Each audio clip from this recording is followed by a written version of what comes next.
Today we're taking a closer look at scandals with Mike Cabonargi, and he is with Kroll, but more importantly, you are a former SEC member. Yes. Making a lot of people nervous as you're on the trading floor right now. They're not looking at you.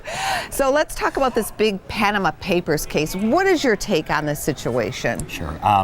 The hack of the law firm Mossack Fonseca in Panama has a lot of law firms nervous about their system's integrity.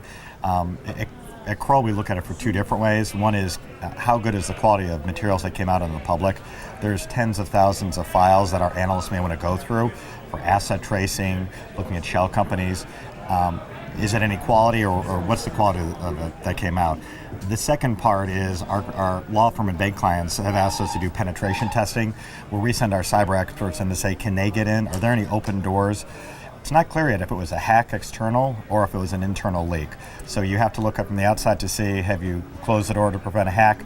And if it's a leak from the inside, what are you doing to safeguard your system internally? All right, so you have to take a closer look at what is the source. Is this real or is it not? But boy, it's looking pretty damaging. It is. And unlike in the past, there are third parties that will index this as it comes out. It used to be, for example, with the WikiLeaks and Snowden, there would be 1 million pages of documents that came out. Somebody needed to go through and index this.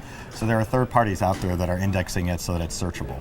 Let's talk about what's going on as far as just other cases that might be coming up out there, because I know a lot of people are concerned just about the negativity surrounding a lot of the big banks, for instance, at this point.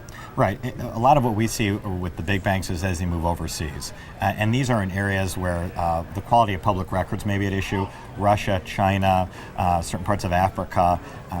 You don't know who your counterparty is. So you may want to expand your physical space. You may want to add more staff. You may want to bring a third-party vendor on. Domestically, it's easier to do a records check.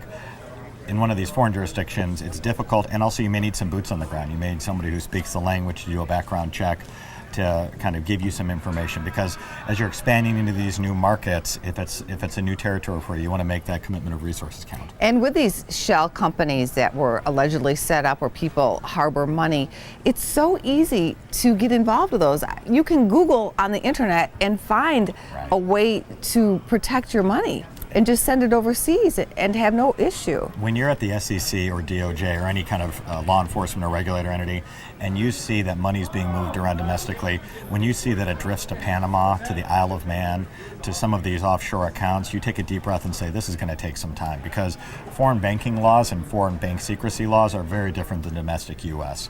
So one of the things that I think, and I'm guessing that my former colleagues at the SEC and DOJ are looking at, is not just what are the shell companies that were set up, how did they do it? Are there common actors that people go to? Are there common tools that they use? Are these actors or tools themselves illegal? Are there law changes that have to happen to kind of close some of these doors? Some of these shell companies and third-party entities are completely legitimate and legal.